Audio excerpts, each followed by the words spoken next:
What's GODD family, Jersey Boy on deck? Jets Madden 20 franchise series.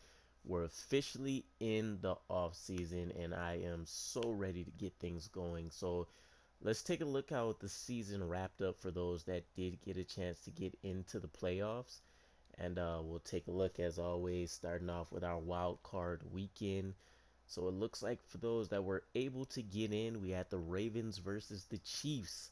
So I imagine we'll see this matchup quite a few more times. Patrick Mahomes versus Lamar Jackson. And it looks like Mahomes was able to get the best of them this time around, not statistically having his best game instead of in terms of passing yards, but execution was really good. Looks like a running game, not a whole lot happened to really speak of there. And then, of course, as mentioned, the receiving game was kind of what was on fire there for them. So nice to see Patrick Mahomes has been keeping that trend. It looks like he will definitely be a problem for the better part of a decade. Panthers and Giants up next. Looks like Carolina was able to sneak by Cincinnati, blowing out Cleveland, and we have Arizona dominating the Dallas Cowboys there. So want to take a look at this game real quick and kind of see what happened there. It looks like Kyle Murray did Kyler Murray type things. Prescott and company just couldn't really keep up. We have Ezekiel Elliott doing his rushing game uh, pretty consistently. I think you can say he's generally like a 100-yard rusher for the most part, at least when it comes to Madden. Melvin Gordon the third getting there for a touchdown, 58 yards. So it's not a bad average between the two teams. And then Amari Cooper leading the way in receiving coming from the Cowboys side. Overall, it just seems like Arizona made plays that they couldn't.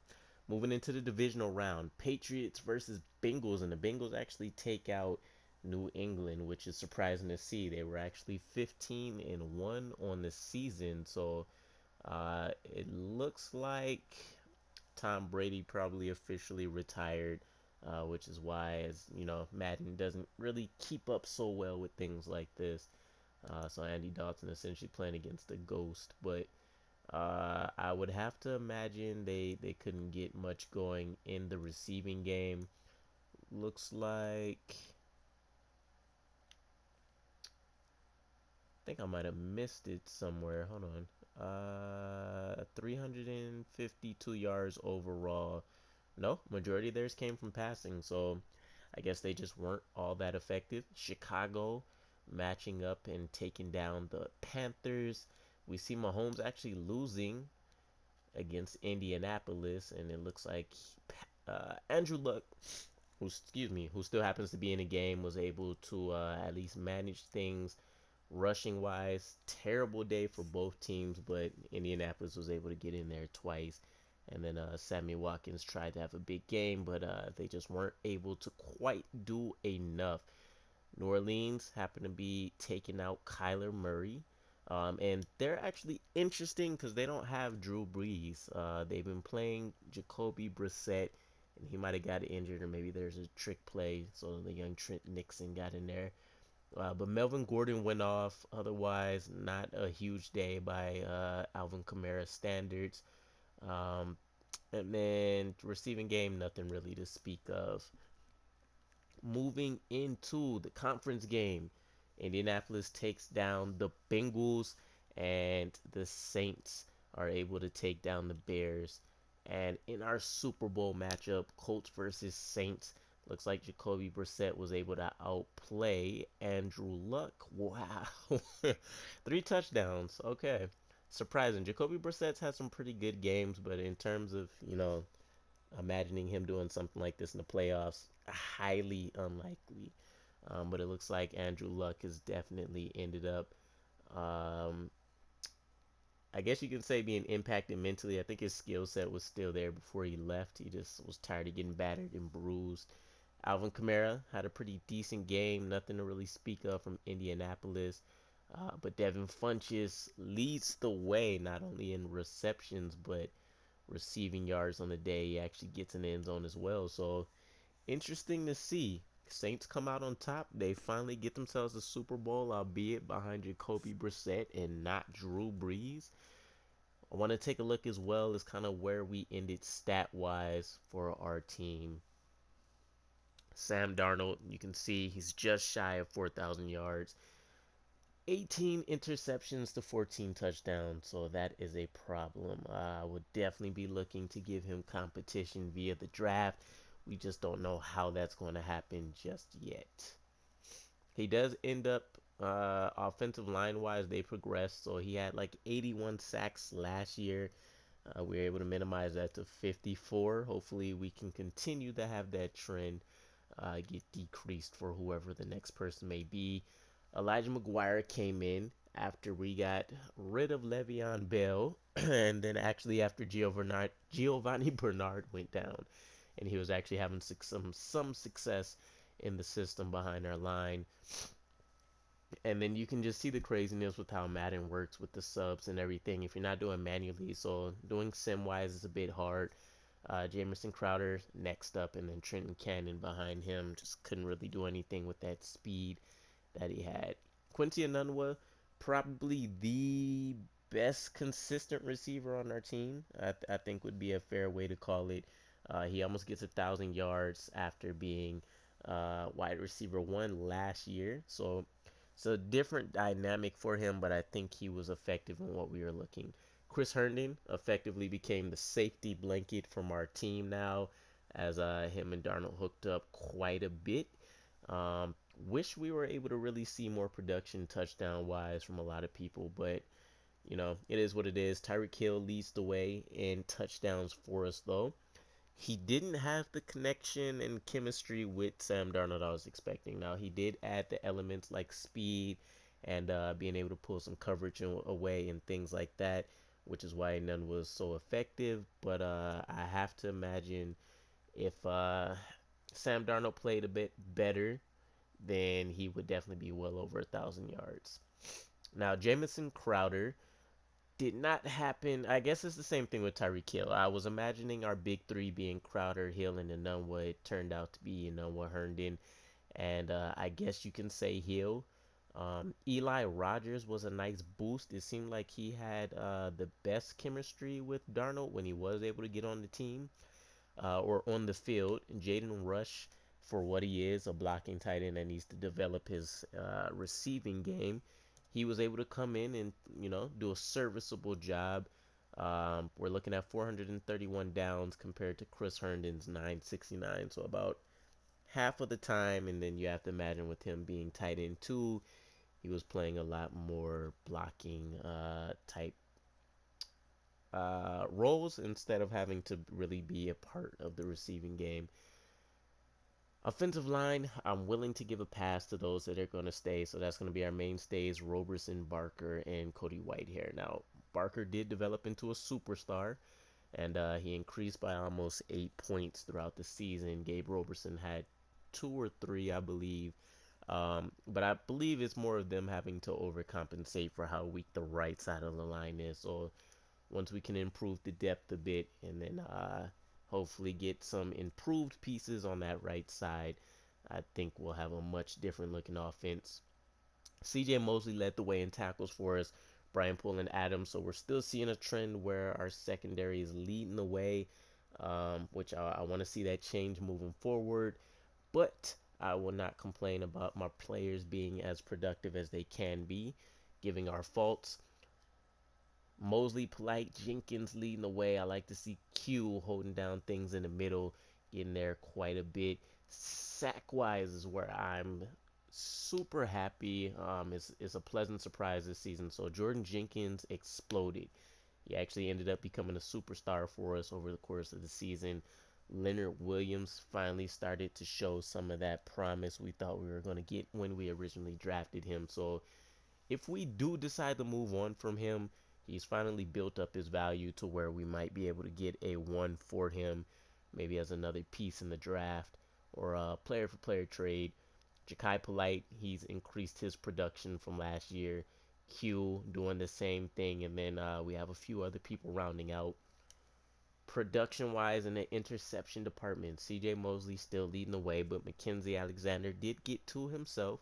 And then we have a few anonymous picks here from some of the other players that were looking to. Well, we have Nickerson and Poole, which were essentially starters, and then Boykin with the one erroneous one. Jamal Adams, you know, is going to lead the way here. He ended up finishing just one shy of his total last year. So that gives him 35 forced fumbles in the last two seasons. He is definitely a cheat code. And then we didn't really have much else to speak about. We had a safety from Q, and then we had a touchdown from Brian Poole, which I believe was a pick six for the only interception he had on the season. Now, we're looking at free agency. As you can see, we only have 45 players. There's a lot of people that did not make the team, and therefore we need to figure out who's going to be our best fits. Now, quarterback wise, again, I'm leaning in the draft there, so I'm not going to worry about picking up anything here. I imagine I'll be keeping Sam Darnold, whether he ends up being the starter or just a backup. The running game is where we really need to consider things. So I don't know what kind of scheme I want to go with just yet until we see how the draft plays out for us. This next scheme I pick is what we're essentially going to settle with for the quarterback that we end up calling the future for us. That could still be Darnold. That could be whoever we pick up in the draft. So I want to give somebody that can still complement them, or at least that I know will lead the way if we're going to pick up a veteran. I'm looking at essentially 26 and under, so Kareem Hunt would be nice, but I think I want somebody that's more of an elusive back at the moment. It's not a whole lot of options from what we're able to see here. Wayne Gallman Jr., let's take a look at him. I want somebody that has high agility, speed and stuff I'm not so worried about, but I want that agility, and I want them to either have the elusiveness or the ability to truck, although that should be a bit rare for the elusive people. Um, Overall, he doesn't look bad. I try to look for people closer to like high 80s, low 90s if I'm going to do agility wise. So he could definitely be a serviceable piece for us. Latavius Murray, if we're going to go to veteran route, but I don't think that's going to be the case. Next best bet is looking like TJ Logan would be the next person. 92 agility, okay. Only 81 elusiveness, 79 ball carry. We might end up needing to go with a veteran. Or I'll need to take a look at some of these power backs. So Deontay Foreman, good serviceable agility, good ball carrier vision. He has good carrying. He has actually pretty good speed for a power back build. And he has decent strength. He can catch quite a bit too. We might end up making Deontay Foreman maybe our go-to. Let's see, anybody else that fits the mold of what we're looking for? Jamal Williams potentially. His carrying's a lot better, but I think we might be better suited going with Deontay Foreman. Yep, I think that's going to be our investment. So we have two young backs in McGuire and Cannon. We'll probably still pick somebody up in the draft as well, pending how things play out. But Deontay Foreman will kind of be the apple of our eye this offseason. Hopefully we don't have to get into a bidding war. Now receiving. I think I'm going to keep Tyreek Hill and potentially Crowder as the veterans here. Everything else is going to come from the draft. We have no young players that we can develop on this team at the moment, which is very problematic for us. So maybe we can find the gym. I'd much rather somebody be like 25 and under for what we're doing here. So maybe like a John Ross the third. Let's take a look at what he's working with. Um, so the problem we had with Darnold is our people either weren't the most skilled route runners or they couldn't get off the line maybe enough for him to find people. Although his combination of traits is a bit toxic in a quarterback. He's paranoid, he's prone to checking down and things a lot. Um, but if we want to go like the speed route, like the Chiefs, we'd have Tyreek Hill. We'd potentially have John Ross maybe in the slot to replace Crowder.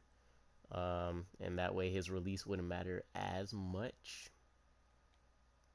I think we could take a flyer on him. I think I'd be willing to do 2 years instead of three. That would increase our cap quite a bit though, but I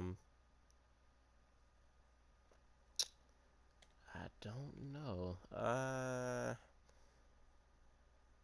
His catching and stuff isn't the best, neither is his route running necessarily. Let's see if there's anybody else. I don't mind taking a flyer on him. He's 25. We still have the potential, maybe if we have a really good season, for him to develop as part of the team moving forward. If not, no sweat off our back. Yeah, let's do it. We'll take a flyer on John Ross III. Young wide receiver, great physical skill set, and hopefully he meshes well with whoever ends up being our starter for the season. Tight end. We still have a developing Herndon. I would like another. I don't know, another element to our receiving game here. It could have just been Darnold checking down too much. It could have just been the scheme. Um, so I think we'll kind of leave this be for now. Uh, we have, let's see, two, three, four, five, six. We only have six linemen. I want potentially seven or eight just to cover our bases in case any freak injuries. We need a depth piece, and we need to focus on trying to secure the right side. Now, it was slim pickings last season. I don't know. Based on what I'm seeing now, it doesn't look like things are going to improve a whole a whole lot for us. Let's see, what are we working with here? Good strength. Skill set is pretty trash. Impact blocking's okay. And you happen to be worse in quite a few areas. I mean, we could settle maybe for like a veteran, but I rather, I guess scheme fits aren't going to matter so much if we go veteran route.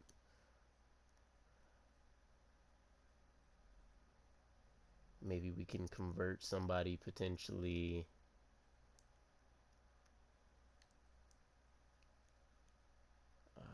Let's see, Mikey Upati, what are you working with still?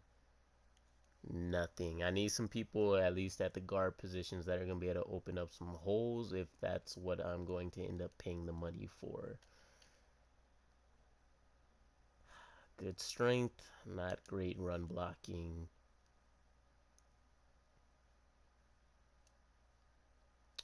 Pretty much the same thing. We might really end up having to rely a lot on the draft as a pipeline. He has the best run blocking. Strength is okay. Impact blocking, awareness is up there. Might take a flyer on him.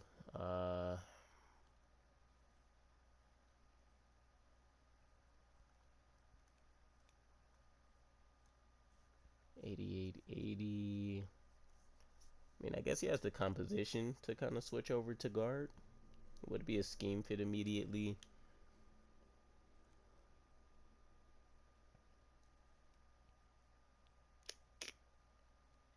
Fusco. Alright, he's serviceable.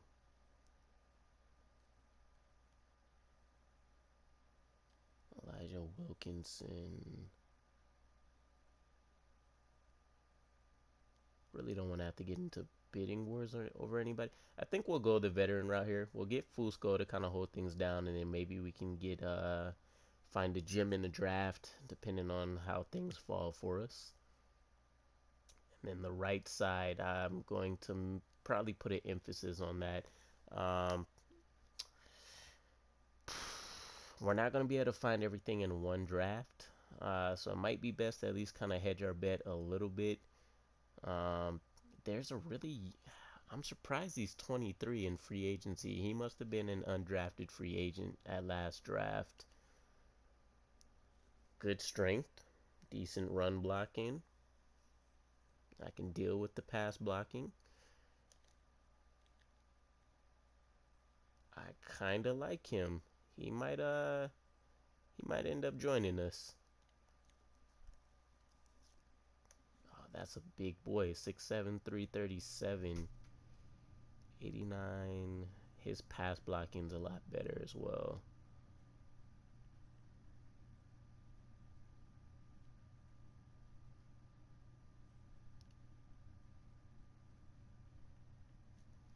Oh, that is a tough call. Antoine Calvin to me personally looks slightly better, but they cost about the same. He's a year younger, so depending on if he's playing and we can get him developed, probably won't be a problem. Let's go ahead and take a flyer on Mr. Hankins here. It's definitely an upgrade over Edoga. Um, I feel like we had too many players on the line last season, which is why I kind of defaulted us to a 4-3. We know we have a starter in Williams, but we might end up moving him in the draft or for someone else. Um, Derek Barnett is up for auction though. I also don't know what I'm doing scheme wise for defense either though. I don't want to stay in the base 3-4 at the moment. So probably somebody that's going to be kind of decent either way would be the best route. Your power moves are awful though. Block shedding is trash. Your block shedding I am willing to work with. 30 Jordan Willis. Trying to keep in mind as well body type size. Normally I'm going for like 285 and up.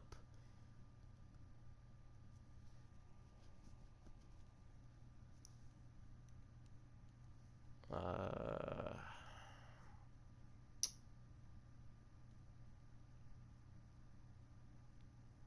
let's see, 26 and under. Who else would fit here? Only 250, only 275, 264. Yeah, at this point we're downgrading quite a bit. Somebody behind the young Q that can take things off, so we don't really need a super crazy signing here since it's really gonna be a depth piece. You're coming back from an AC. Oh man, yeah, no, I can't deal with that block shedding. That is atrocious. Um, Tyler Lancaster. Okay, 89, 74. You got some power moves to you. You can tackle.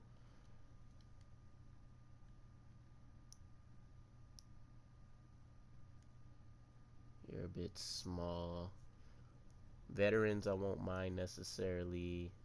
Oh man, you have. I don't remember Star Lotulele being that bad. I thought his block shedding would have been much better.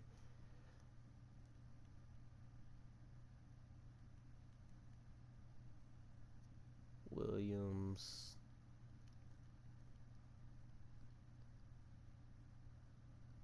Okay. I feel like I find Williams actually be pretty serviceable. Like every year I've been trying to like find somebody. I'd like him to be a bit heavier, but I think we can work with his skill set.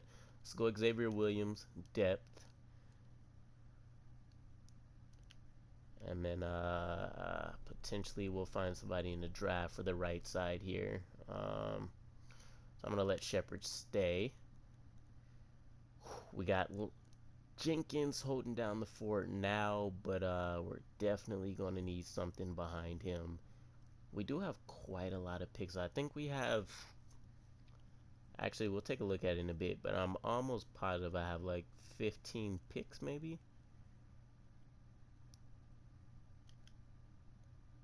Right side, Jakai Polite. Kind of hoping Bannister can turn into something for us.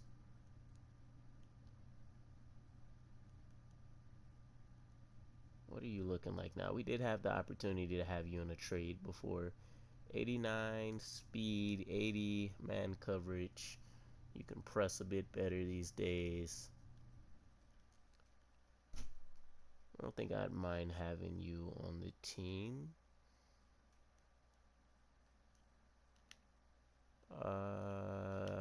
Yeah, generally we can probably use depth everywhere. I'm gonna end up picking up a punter and a kicker. Let's take a look at the picks that we actually have.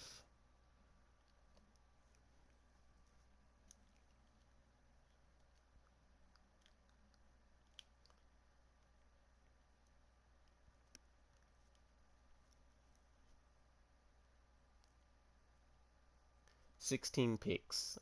Yeah, 16 picks in the next draft. So we have only one in the first.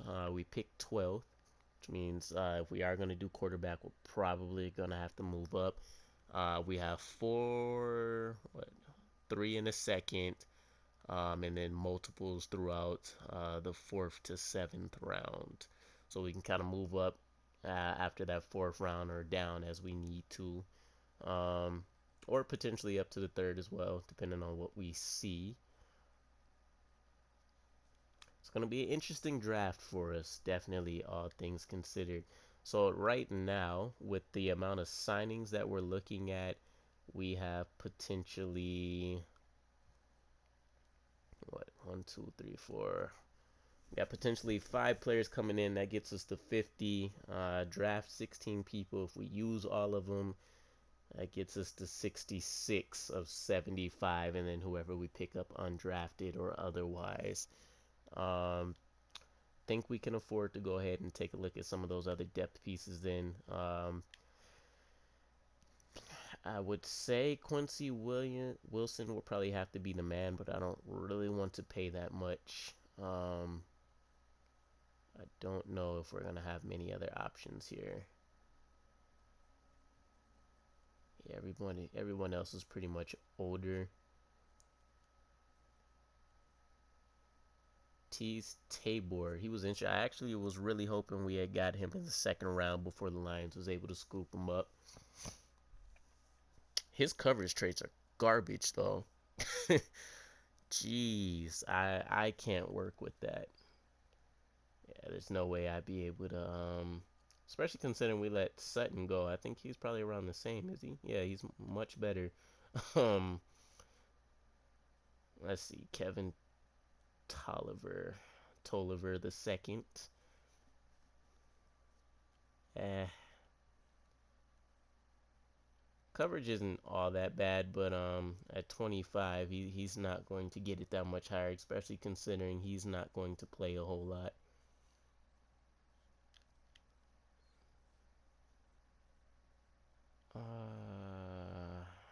Players here probably going to end up being a bit aged. Yeah. Let's see. Jalen Reeves, Mabin, Avery Moss. Depending on the scheme, we might want somebody that's a bit heavier. But we also only have like 14 mil in cap room left.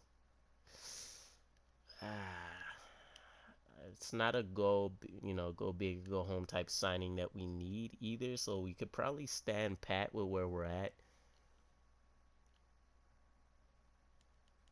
I'd really rather have somebody behind him though, just in case. All right, let's see. All right, speed, acceleration's okay, tackling's okay. Nothing that really stands out. Who would be like an emergency signing for me if this was a different situation?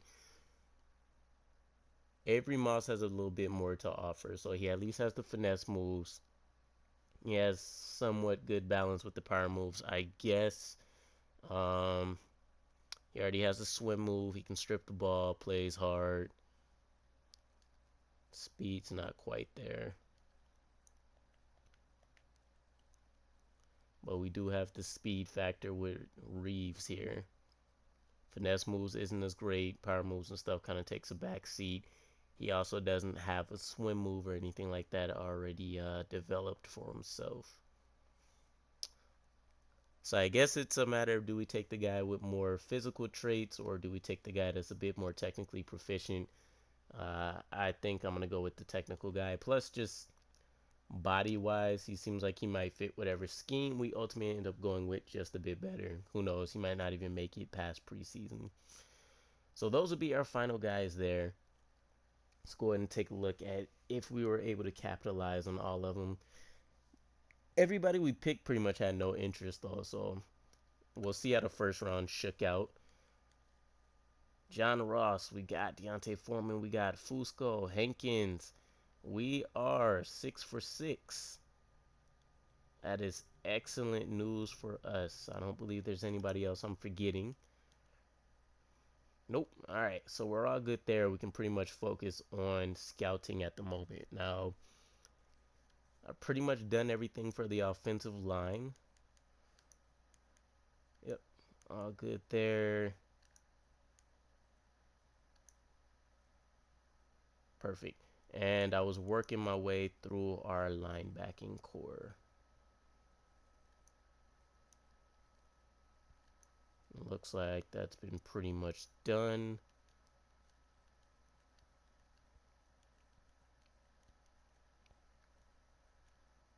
All right. We took a look at quarterbacks. I'm really only willing to take a look at those first 2 rounds or so. Actually, let's just take a look at you. All right. Pretty severe fall off. Seems like we'll end up being able to wait for some of these, quote unquote high profile people here. So it's probably better to go ahead and continue to focus on the receiving side and see if there are any gems we might be able to unearth. I'll put together my final depth chart as well for next episode. We'll take a look at it right before we jump into the draft, and then we will see what the future holds for our franchise here. So, 5th year options. Let's take a look at who we have here. Looking through some of our player contracts, and I came across Sam Darnold's name. He'll be due for an extension. He thought he played pretty well last year. We'll go ahead and agree. I believe he will at least make it next year for us, and if not, we'll try to move on. Yep, let's go ahead and keep him. That'll let us hold off, and maybe we can trade him in the preseason, potentially the regular season, if somebody else tends to beat him out in the preseason. Now, the safety spots I'm not as worried about, but I do want to make sure I've done my due diligence here. You have a pretty high combine grade for now, which is pretty much what I'm going to rely on here for a moment.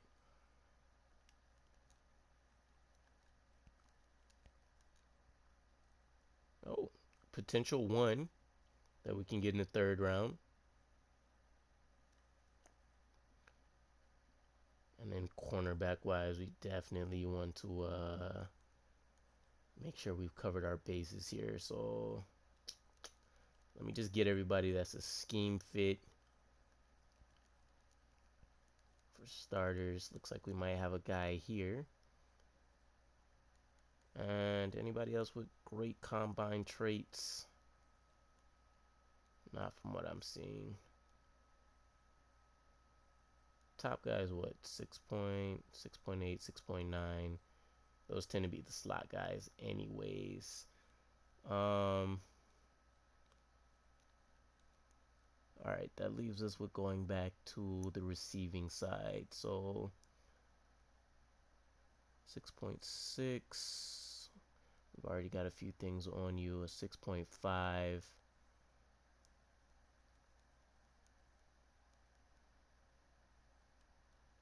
Alright, so we got the 6.5 guy. Let's just take a look at what you got there. Spec, deep. Shouldn't really be surprised. And how are you looking? Okay, it's nice to see that he has good short route as a deep threat specialist. He might be closer to being like a route runner scheme fit than anything else. Speed is serviceable. He can jump.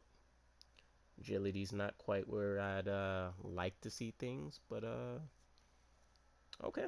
We got some interesting finds there. Let me know based on what you guys have seen so far, though. What moves do you feel like we should probably be looking for? Stay tuned again for the draft board that we'll be making. We'll see what players we feel like should definitely have been selected from that list after seeing how the draft plays out for us. And I'm hoping some of these free agents pan out. Hopefully Deontay Foreman can lead the front, or if not, he ends up being a strong 1-2 punch for us. But with that said, thank you guys again for checking me out. I'm out. Peace.